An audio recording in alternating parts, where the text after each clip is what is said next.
All right, we are live from Camping World Stadium in Orlando, Florida, as FSU rolls to a 45-24 victory over LSU in the second half. I'm with Mark Salva, former FSU offensive lineman, Osceola football analyst, and Charles Fishbein, our recruiting analyst. Guys, it wasn't always pretty, especially in the first half, but Mark, when you're playing the fifth-ranked team in the nation, all that matters is you get it done. We saw what we thought we would out of Keon Coleman. He was everything is advertised. 9 catches for 122 yards and 3 scores. We saw Jaheim Bell. Obviously, Johnny Wilson had 7 catches for a little bit over 100 yards, and obviously could have had several more. First half wasn't pretty. Brian Kelly was FSU's best friend by going for it on fourth down twice. FSU looked scattered and confused part of the time in the first half, but you have to give them credit, Mark. They fought back and really, to some extent, played a flawless second half, held LSU to 8 rushing yards and 23 total plays. Obviously, Florida State got it unlocked in the second half. Jordan Travis was 9 of 10 for 168 yards after going 14 to 21 in the first half for 175 yards. Other key to this game, Mark, is they finally got the ball rolling on the ground. 23 rushes for 96 yards in the second half after running for just 39 in the first. So, Mark, we'll start with you, and then we'll get to Fish. Just your overall assessment of the game. Yeah, I thought, the first half was about like I expected. I'm here. All right, we're having some technical difficulties here. Mark, you still there? Yeah, I'm here. All right, just your overall assessment of the game. So I thought the first half went about like I thought it would. Honestly, I was a little disappointed in the offense. I didn't think Jordan was Fish, really we're going to go to you. Yeah, I mean, I could hear Mark, but I thought I'll take on what Mark said. First half was a little disappointing because the offense did look out of syncs at times. But sometimes in a heavyweight fight, you got to just stay in there, not get knocked out early, and that's what they did. They kept within a good, they kept the game close enough that they wouldn't have to fight back in the second half. Florida State could have easily been down by 10 or 14 points. That first drive, keeping LSU out of the end zone after they just went right down the field, was huge. The moment you haven't seen that really from an FSU defense in a long time. But overall, they kept in there, and then they dominated the second half.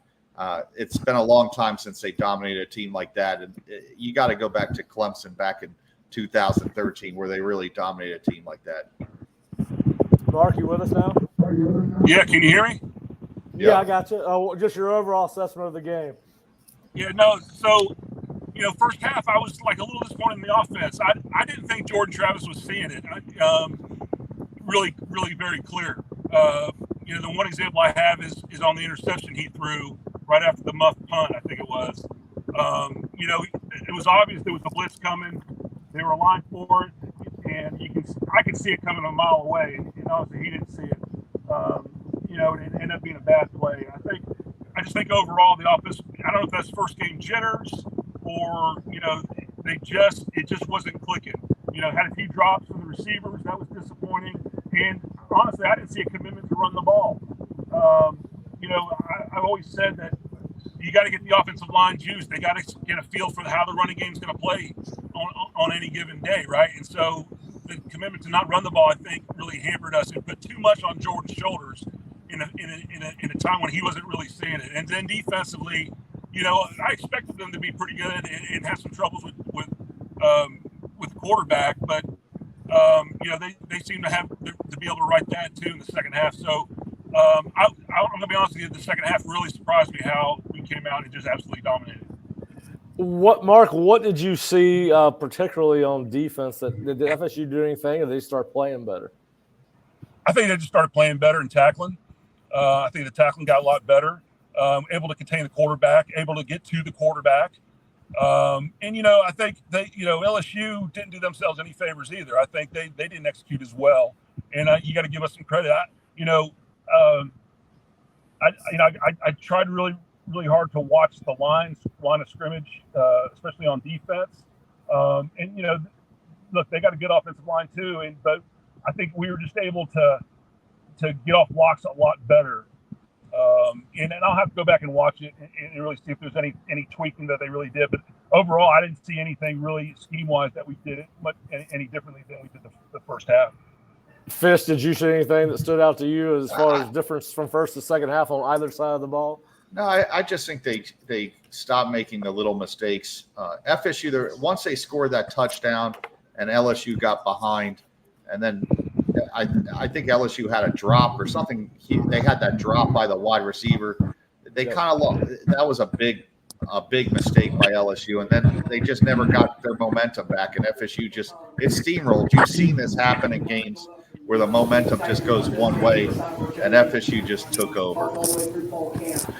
Well, Mark, obviously LSU going into the game, you had to think Brian Kelly went in and said, guys, I'm partly responsible. We should be up. Florida State really could have kind of had their head down coming out of the second half. You've been in these locker rooms. How much credit do you give to Mike Norvell and his staff and the players for the fight they showed in the second half, despite not coming out of the locker room with much momentum after LSU entered the half with a field goal to take a 17-14 lead? A ton of credit. It was a totally different offense, totally different team in the second half. Like I said, Jordan wasn't seeing it in the first half, but he damn sure was seeing it in the second half. And the other thing was the commitment to run the ball. I think that first drive, we ran a couple of runs back-to-back on back-to-back play, and kind of laid a marker down and say, you know what, we're gonna take control of this ball game with the strength of our football team, which is this offensive line. And they were able to do it. And and then a couple of big plays for Jordan and Keon Coleman, a difference maker, right? Yep. And so combination of a commitment to run the ball, Jordan seeing it much better, and then execution in the passing game, and guys catching the ball instead of dropping it, made a huge difference on offense. Once we tied and then went ahead, it was that gave the defense some momentum to be able to go and really get after the quarterback. They really they run the ball. They didn't run the ball. Up to the quarterback. Right? That one run they hit in the second half. But other than that, they really didn't run the ball very effectively. And so give FSU a lot of credit. Once we got ahead of the ball game, defense was able to play to their strengths. Yeah, listen, 27 rushes for LSU for 113. Most of those came on one run from Jaden Daniels. Mark and Fish, about 3 years ago, we all three sat down and watched three receivers that were high school prospects, and we're breaking them down. And one of the guys, we watched three kids that were highly recruited on that day, and we did a reeling them in episode. And Keon Coleman was one of the guys that we broke down. We all three, he was our favorite out of those three kids. He ended up not signing with Florida State, went to Michigan State, transferred here. We said he would be a difference maker after what we saw from him in practice. But this is y'all's first time seeing him in game. Tell me, Fish, I'll start with you.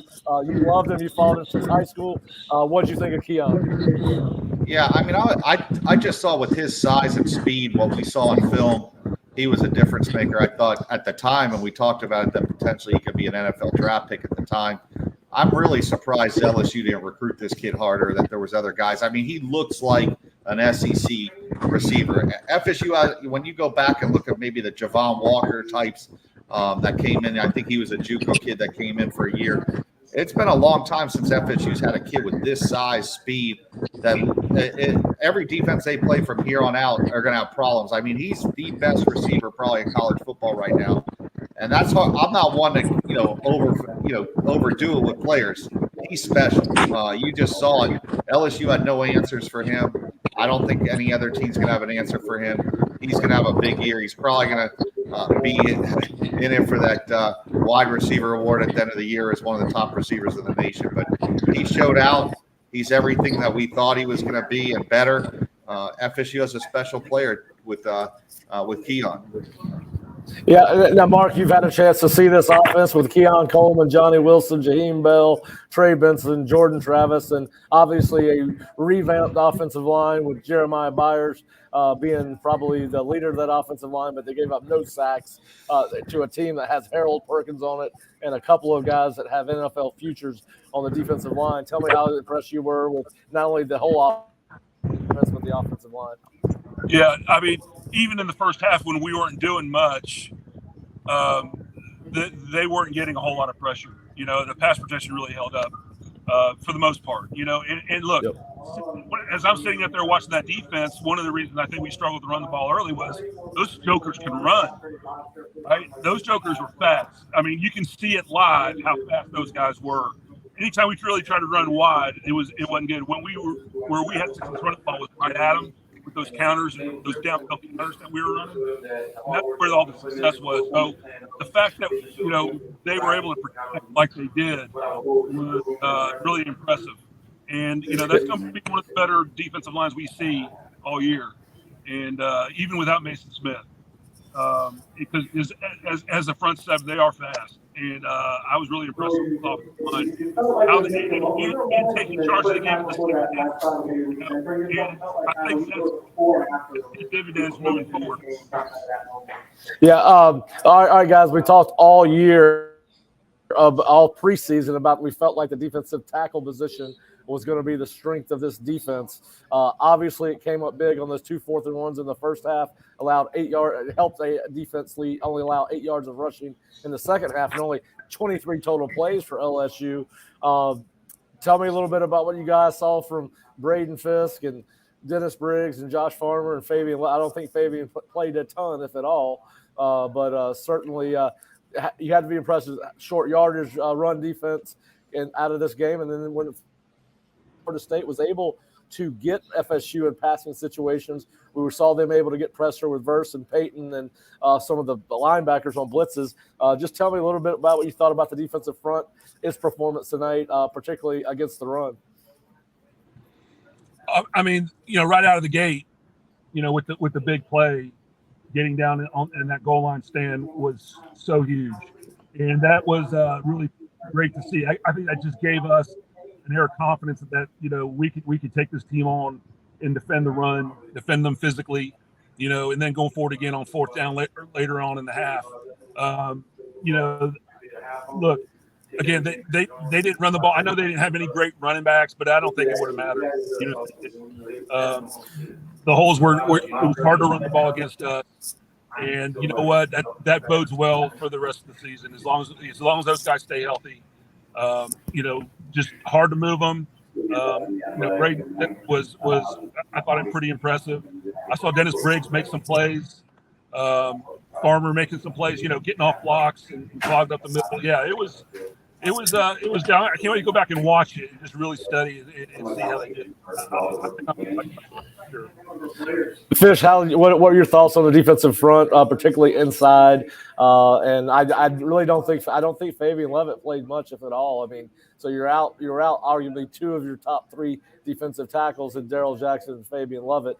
So a little bit about what you thought of the defensive play. Yeah, the interior D-line played much better than I thought they would, but it's the pass rush. There wasn't Jaden had a lot of time to throw.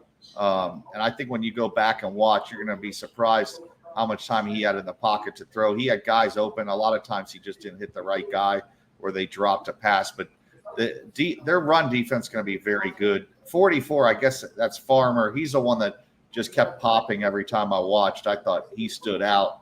That's why I asked you guys about Fisk. I didn't really see him until I saw him a little early, and then I didn't think I saw him that much later in the game.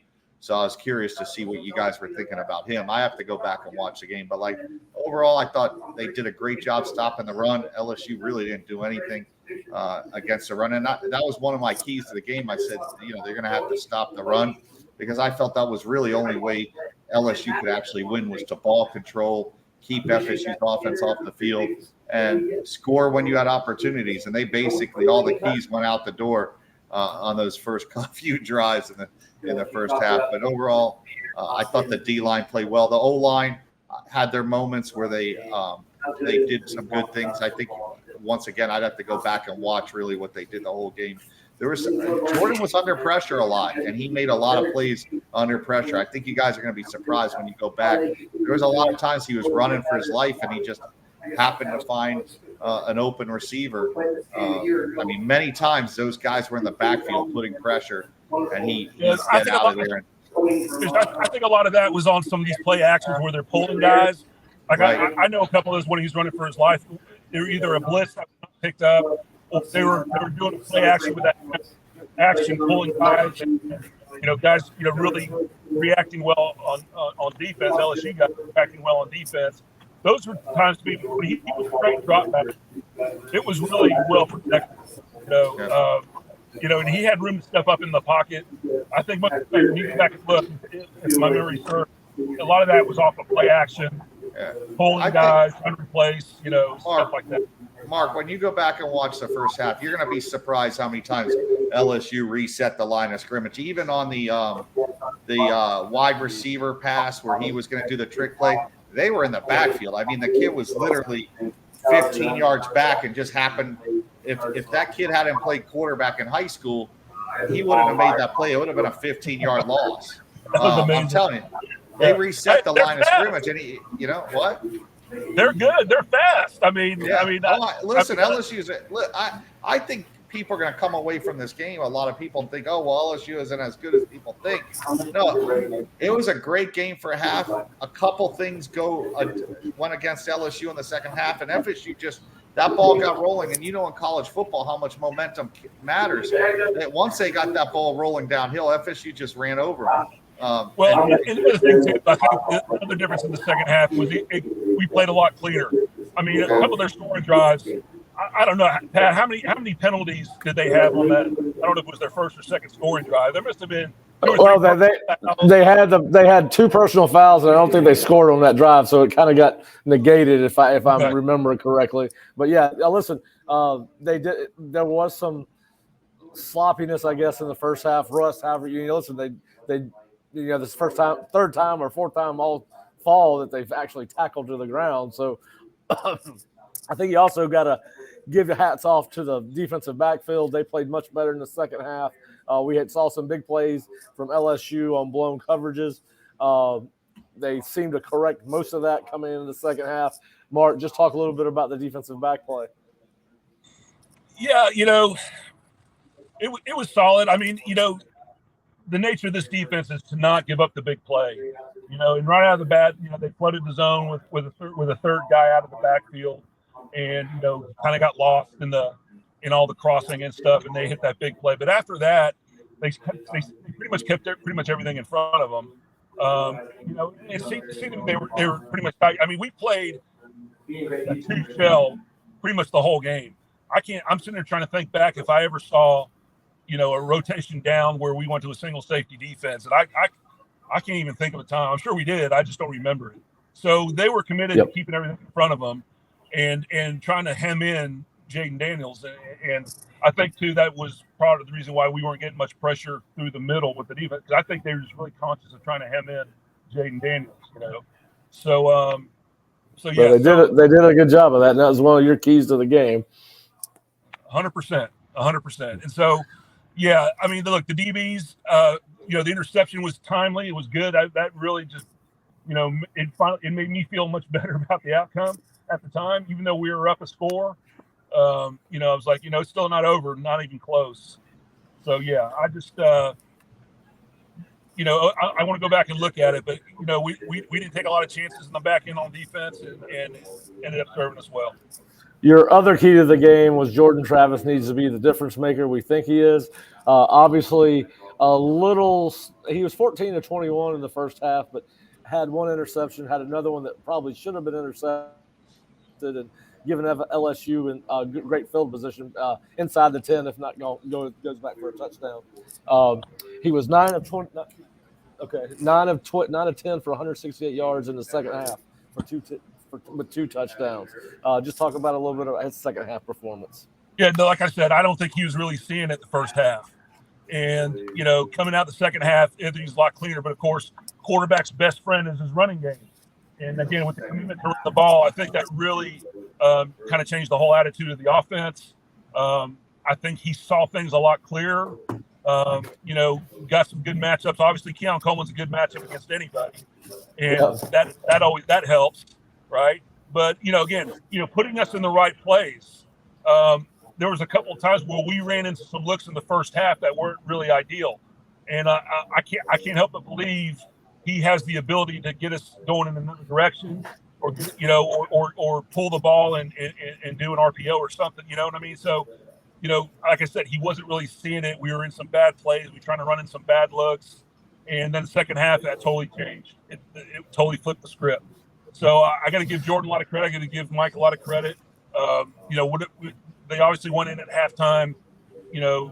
Talked, say, hey, this is what we're seeing. Are you seeing the same thing? Yes. Okay. This is how we're going to attack it. We're going to commit to the running game, and we got some stuff. It's funny because when the fourth quarter came out, I made a comment to my buddy. He's sitting next to me. I said, you know what? I know Norvell has some stuff in his back pocket. He's going to pull it out right now. Sure enough, we did some things that were a little different than we did in the first half, a little more two-back, running in a certain set, some tight end wings, some things that we did that we didn't necessarily in the first half. So you got to give him credit for making the adjustments and for Jordan finally seeing a clean picture in his head. Yeah, now, Fish, you had to keep Jordan Travis upright and keep him healthy, which they did. No sacks. He ran the ball well, but was never really in a ton of pressure by LSU, which was a little bit surprising. And then your other one was stop the run, which they absolutely did, and allowed FSU to get after Jaden Daniels a little bit in the second half. Talk about your keys of the game. Yeah, I actually didn't think Jordan played well at all at the first half. I was kind of disappointed. I was like, man, if he plays like this the whole game, they're going to lose. He had, the interception right after the turnover, and then really on the inside the 10-yard line, he threw a ball that the LSU guys could have easily picked off and ran it back in for a touchdown. But that's part of the game. I always say those things balance each other out. When people talk about penalties and stuff. But yeah, the keys to the game were key. Like we know now, Jordan has to stay healthy. This team goes only as far as his health. I think they're a very good team, but him being healthy is huge because there is a drop off between him and any other quarterback. And two, last year, at times they struggled to stop the run when Fabian Lovett wasn't in there. And we talked about it. They have more depth this year inside. They don't have to rely so much on Lovett. Just think if Darrell Jackson had actually played this game, how much worse it would have been. They may have had negative yard rushing. So I felt the only way LSU could win the game was to run the ball effectively, control the clock, because FSU's weapons, with Coleman, Jaheim Bell, all these other guys, these guys are better than what they already had. They added that to the arsenal. And I felt like if they could keep Florida State off the field with their run game, they'd have a shot to win. But they didn't. And you give this offense that many chances, eventually they're going to take advantage of it and score. This is a very talented offense. I mean, FSU, the offense we saw tonight is a national championship offense. Do they have a national championship defense? We're going to find out later in the season. This team can't have injuries on defense because I don't think they have a lot of depth, especially at that linebacker and that DB position. I think the front four is very good, but we got to see what happens. I mean, this team, I said it on the message board. I watched every team play in college football this week, and I'm not one that overdoes it with Florida State. I usually take the conservative side. They're the number one team in the country as far as I'm concerned off the first weekend. I know polls don't matter, but I think they're the best team in the country. Listen, we have our first hot take of 2020. Hey, listen, you guys know that I'm always on the conservative side when it comes to Florida State. All right. But are you going to tell me Ohio State look better than them? I've watched USC twice. I mean, USC has a great offense, but their defense can't. FSU and Florida State USC would put up 50 each. I mean, Michigan's a very good team. You're going to be surprised, and I know you got Texas A&M was one of the better looking teams this weekend. You can't go off of last year. This team today was the best team of the first weekend. Period. End of story. Like I said, it's not. I don't just give these type of hot takes. I mean, Pat knows how I feel. No, you guys always know that I'm always more on the conservative side. But I know. I'm just giving you a hard time, Fish. They just put 45 up on LSU, and people think LSU's like freaking Louisiana Monroe. They blew them out, period. Like, they're the best team. If you go off this game, they're the best team for the first weekend of the season.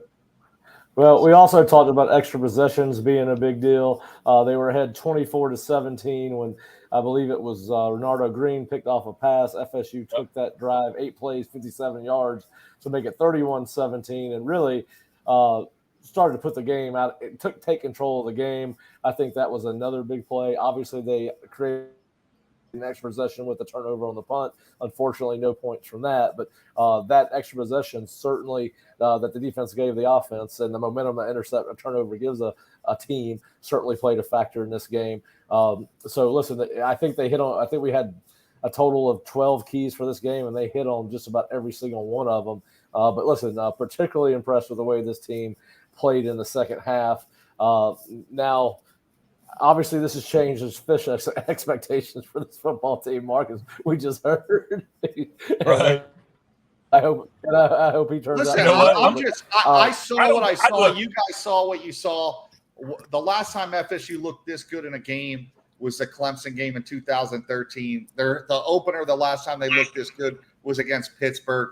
You got to teams. Yes, it's only one game, and you don't want to overreact. But I'm just saying, off the first game, that was the best team in the country. Listen, one other thing I want to give one props to one guy because I just don't think he gets enough credit is Lawrence Toafili. Here's a kid. I know it's off topic, but I want to give a shout out to him. I think he's a kid that has stayed in the program while they were not good. He could have easily left the program. He's a guy that has had kids come in and pass him over. You never see this kid complain. And the fact that he continues to always make plays, I think he's one of my favorite players they've had at that program, honestly. You got to go back maybe a Lonnie Pryor or someone like that that's unheralded. But it always seems to come through when it matters most. So, all right. So, Mark, how have you – we could talk about it more tomorrow after you rewatch the game. But certainly, what is your first impression as far as how does this reset your expectations? Is this team – and we could talk about both sides of the ball, but is this team offensively as good as you thought it would be, or is it better? Given the opponent.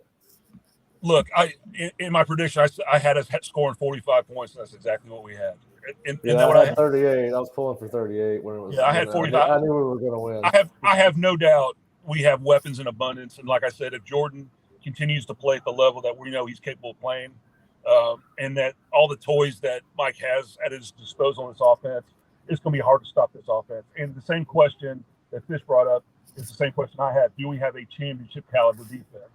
If we stay healthy, I think we can beat everybody on our schedule easily. I won't say easy, but we can beat everybody on our schedule. But, injuries are going to play a part. Other things will play a part. Are we as good as anybody in the country defensively? Look, I don't know that we have the elite talent at certain positions that maybe a Georgia or an Alabama has, especially at the second, in back end of the defense. I think we have really good players, but I don't think we have first round draft picks at those positions like some of those teams do. But that doesn't mean you can't win. You can't play well, right? The sum being greater than the parts. So if we continue to improve and do that, the answer to the question is my expectations are we can win every game on our schedule, and honestly, we may be favored in every game here on in, especially after this result. But I'm going to give y'all guys one stat that it fascinated me at halftime or coming out, and I think this was a first half stat, and as much as I guess you could say the defense struggled because they gave, I think, 3 really long drives in the first half. I think only one of them ended up in a score. But in the first half alone, LSU had 24 plays in plus territory versus 6 for FSU in the first half in plus territory, and we're only down by 3. Now, Mark, you probably have paid more attention to those type of stats than I have. Does that make you feel a little bit better about the defense in the first half? Yeah, look, I feel fine. I feel fine about the defense. I don't want to come across as like I'm down on our defense. I'm not. No. They just we look. I fully expected Jaden Daniels to run rampant. Just have a big day against us, and I hope we just be able to mitigate it and outscore them. And that's not what happened at all. So I got to give defense a heck of a lot of credit in that regard, right? I mean, All right. I think the biggest series was that first series in the second half when we went down, kicked the field goal, and then we got the ball back. Yep. That was huge. When that happened, then we scored the touchdown and went up. To me, that was how many times do we get in this have we gotten in those situations the last couple of years where the defense just lets them go back down the field and score, and they did it, and that's huge, right? That's huge. That was to me that was the turning point in the game when they went in with a 3-point lead, and then 2 series later we got a 7-point lead. That's because the defense stopped them after we went down and scored. And so you talk about complementary football, back-to-back series like that. That's absolutely huge. And so the defense played obviously a key part of that. Yeah, the offense finished the game. If you start with the last drive of the second half, they scored on 6 straight possessions, with the exception of the kneel downs on that last 7. So they scored on 6 of their last 7 drives, but the 7th drive was obviously just to run the clock out. All right, Mark. So, how much confidence do you think this team picks up coming out of this game? You've got a Southern Miss team and a Boston College team, and then 3 weeks from tonight, 3 weeks from yesterday, you go up to Death Valley and Clemson, and you take on another brand of Tigers. But what do you? And also, not only what kind of confidence does this give you, but with both of us coming from a football background, the coaches have some things to teach off of. How is as a coach, you got a lot of things you can teach off of in the first half, but you just beat a number 5 ranked team. How do you walk that fine line? As a coach, you love this situation because, everybody wants to pat themselves on the back. And as a coach, you can go to them and show them where they can get better. And you can get on them. You can coach them hard. Our goals are bigger than just winning this game. And you can really get, you don't have to worry about, oh my gosh, we're going to beat them down. No, you have a chance to really coach these guys hard. And look, the confidence they're going to have going into every game, they know they can get on the field. If they play their best, they can win every game, even in a place like Death Valley, Clemson, South Carolina, where you're going to get their best, you're going to get their most raucous crowd. It'll be like 2013 going up there again, and they'll have every confidence to know that they can go in there and get the job done. And I'm just looking forward to that. Well, hey, Mark, my next question for you. There are probably a ton of ACC defensive coordinators and head coaches that are probably got home towards the end of this game after breaking down film and getting ready for practice for whoever they're playing this week. They see this score 45-24 against the 5th ranked team in the nation in a second half that turned really into a blowout. Do you think that catches the attention of the future opponents for Florida State? Well, of course. But here's the flip side of that. We're going to get everybody's best game, right? We're going to get everybody's best game, and that doesn't scare me. It shouldn't scare us, and it's not. But just know that you know how it was when we were in the situation that we were in last 4 or 5 years. Is that we can play these teams that are ranked, that are really talented. We're going to give it our best shot and fight it, and it's up to us to beat it out of them, to take their will away, right? Yep. And we have the ability to do that. And look, we knew this offense was going to be really, really good because the playmakers that we have in a senior quarterback, that's just huge. And defense coordinators everywhere got to look at that and go, how are we going to defend this team? That's a problem. I'm glad I don't have to worry about. 45 points against LSU. You got to think of your Southern Miss and Boston College, the next two opponents. You're very worried. I thought it'd be hard to keep them under 40 in any game. This was one of the games I said, well, maybe not this game, but certainly, when they got rolling again, Jordan Travis, one incomplete pass in the second half, and that was intentional. It was a design naked boot where Jaheim Bell was supposed to block, and they had pressure off the backside, and he purposely threw the incomplete pass. Yeah, so I mean, just a great half by Jordan in the second half. If you had to pick an MVP for this game, guys, I think we're all going to be in agreement on this. I mean, it was Keon Coleman's night, but is Keon Coleman the MVP of this game? Yeah. He's the best player on the team, and he's a difference maker. I mean, period. He changes everything that they're going to be able to do offensively. Teams you're going to get a lot of single coverage to Johnny Wilson and these other receivers. He basically is going to change every defense's team's game plan every week. He's a special player, and like I said after this game, he's the first wide receiver off the board come next April. Look, when we were struggling in the first half, he made 2 plays, kept us in the game, and that was such a huge key for us. So yeah, no question. Well, guys, it was a heck of a night. Brian Kelly said earlier in the week that LSU was going to beat the heck out of FSU. Didn't happen. I think Brian Kelly's going to go home and have to reevaluate what he says in public after tonight's game. Right? I think it serves him. I think he got served some humble pie tonight, and I guarantee you he is glad FSU is coming off his schedule. I know. We probably won't be able to play them for a while. They're probably going to keep us off. Yeah. Well, listen, we appreciate everybody turning in. We're about a 37-minute mark, and obviously we haven't had a chance to rewatch the game. We'll be back tomorrow night. Depending on when we get back to Tallahassee, we're traveling back tomorrow, but we will have Seminole Sidelines where all of us have had a chance to at least rewatch part of the game. I know at some point tomorrow on the FSU Osceola Village message board, Mark, you're going to do a second watch where you're going to actually interact with people on the board about what you see. Do you have any time about what time you may start that? Yeah, so I'm in Orlando now. I'm going to drive down to Clearwater to see some family. So probably around 2:00-ish, I'm thinking. Okay. Well, so if you're an Osceola subscriber, please go to the Osceola around 2:00. Mark's going to start. You're right, Brian. He is not going to, Scott. He's not going to talk that kind of trash again.